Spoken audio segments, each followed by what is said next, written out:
As national PTSD.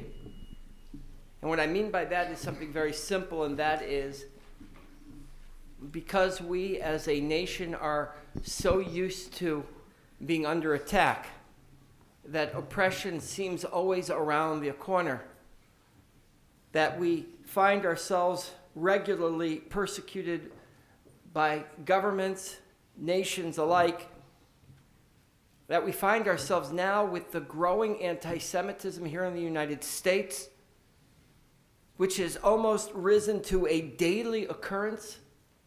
Multiple times in a week there are reports of anti-Semitic acts, both violent and vulgar in nature. And so we suffer from a national post-traumatic stress disorder, thinking that every action is the beginning of the end for us. We believe ourselves always to be in peril.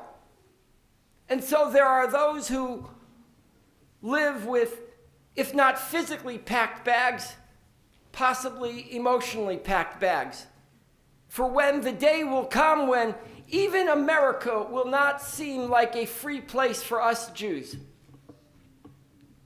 And so we begin to talk and we begin to draw parallels about governments in the past, about leaders in the past who once were friends of the Jews who abandoned us. And some of us see those parallels so close and some of us a little more distant. But at least somewhere in the back of our heads, we begin to conjure up lists of ways to combat anti-Semitism, ways to confront it, ways to respond to it. I myself have begun making my list of ways that we need to, as a Jewish community, respond to the rapid and violent nature of the attacks on our people. Some of us wish to open our hearts even further, to draw our enemy closer so that they might become our friends.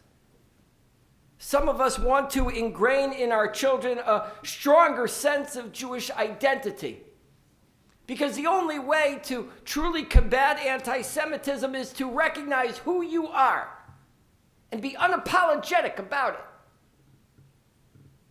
But no matter, there is something that happens to each and every one of us, regardless of when we were born, either before the Holocaust or after, whether we're a student of Jewish history or not. There is a trigger response to what's going on in our world right now. Because if we don't feel it personally, we certainly feel it as a nation. But usually what we feel as a nation, we recognize, we also understand individually.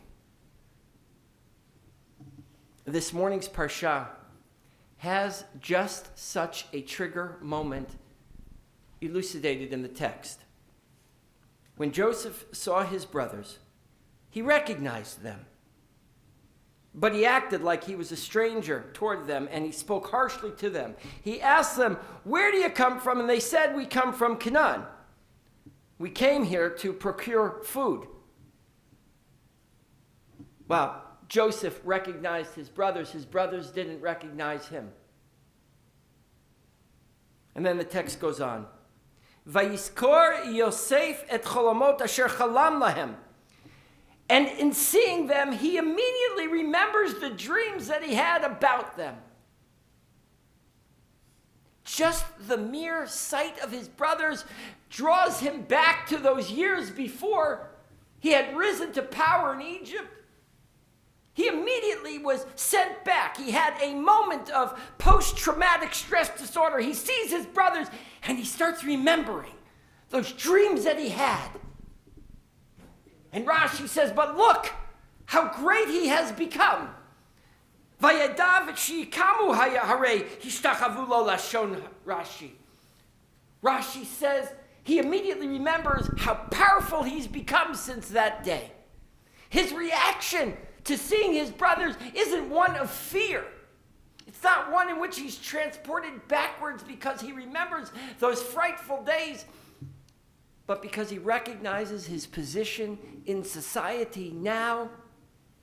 And he remembered those dreams that he had so long ago, that he would rise in power and that he would overcome them. They would bow down to him.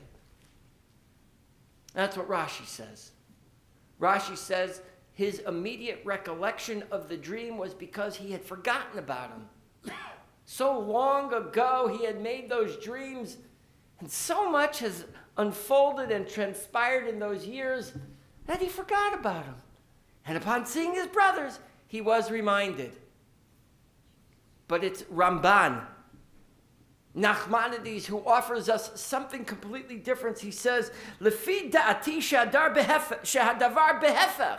He says, no, it's exactly the opposite. Rashi, he wasn't remembering how great those days were and how far he's come. Ki yomar hakatuv, ki birot Yosef et achiv mishtachavim lo, zachar kol hachalamot asher chalam lahem, that he remembered those dreams so long ago, v'yada shelo nitkayam echad mehem. And in all those years, not a single one of those dreams came true. He was immediately transported back to his family pattern. Nothing has happened yet. When Joseph sees his brothers for the first time, he begins to shake. He begins to think. I remember what it was like back in my father's house with my brothers. They picked on me so much. They hated me so much. I had dreams of greatness and they stepped on me. They threw me in a pit. They tore off my coat. They left me to die. And not a single thing has come to fruition since then. They're not bowing down to me now. And he begins to shake. Ramban says, when we're put back in our family circumstance, old patterns return. You know it well. It's the holiday season. So many of us get together with family. So many of us remembering exactly what it was like as brothers playing in the yard together. And we're immediately transported backwards. If we as a nation have triggers, then we as individuals have triggers. And we recognize all the time that we know how to push each other's buttons. And that causes a response. It causes a reaction within us. This morning's Parsha says, take a moment and recognize what's going on. You don't have to respond. Joseph holds off. He doesn't respond initially. We don't have to respond immediately. When those people around us trigger us, our first response is to do nothing. That's how we save ourselves. It's how we change the patterns. It's how we save them. Joseph could have, in this moment, simply acted with revenge. Having been transported back to those days, he could have said, now I've got the upper hand. He could have easily responded by completely falling apart in that moment. Sometimes that happens. When a trigger is set off, we fall apart. But he does nothing. He says, let me take a minute. Figure this out. Let me see what's going on. You all know that moment when you find yourself in an opportunity of conflict. You can feel your body changing. For some of us, we clench our fists. Some of us pick at our nails. Some of us feel our heart race. Some of us begin to sweat. It's your body's way of saying you have been triggered.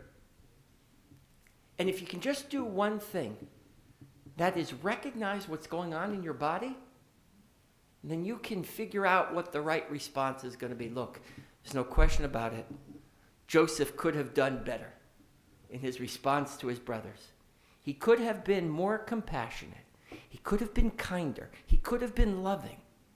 But the truth is, we don't always have control over ourselves. And when we're set in that moment, when something triggers us, we don't necessarily have complete control of how we'll react. Says this morning's parsha, says your body's physiology, take a moment to recognize what's going on and then respond appropriately. Joseph recognized his brothers. His brothers didn't recognize him. The story of our life is when we're going to figure out how to recognize what's real and what's not, what's a perceived threat and what's a real threat. And the only way you can do that is to pause. Take stock of what's going on in your life. Take stock of what's going on in our world and make an evaluation that's based on understanding, not on reaction. This morning's parsha offers us one single moment of insight as to what's going on with Joseph. Read through the eyes of Rashi and Ramban, could be completely different things. And it's true in our own lives. We can feel many things all at once. It doesn't have to be Rashi or Ramban. It doesn't have to be you're either afraid or you're triumphant. Because sometimes you feel both at the same time. I offer you this one piece of advice, one suggestion. Take a moment before you react. Take a moment before you respond. And in that moment, you'll begin to discover things about yourself you never knew were possible. Shabbat Shalom.